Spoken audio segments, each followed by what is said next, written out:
तर लय दिवस मोठे छोटे मासे खाल्याने नव्हते म्हणून ह्यांका वाटला की आज मोठो मासो खायचो. म्हणून तावात गेले मित्राकडे. तो मित्रान 2000ची सुरमई हाताला टेकवल्याबरोबर यो माणूस बिरबिरलोच.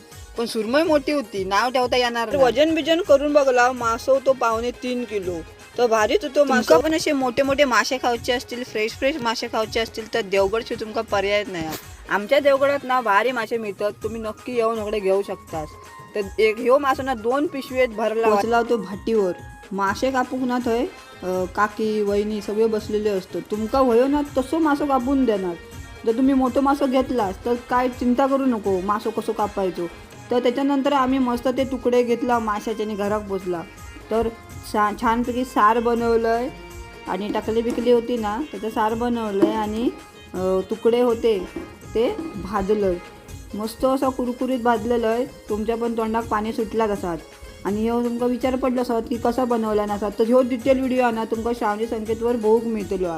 जसं तव्यावर मासो टाकलंय तसेच दरवाजावर हे उभे जेवसाठी.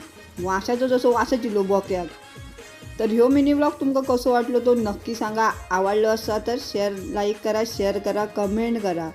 आणि तर बघू शकतास मस्तपैकी कुरकुरीत तयार झालेले आपले सुरमईचे तुकडे कसे वाटतात ते नक्की सांगा.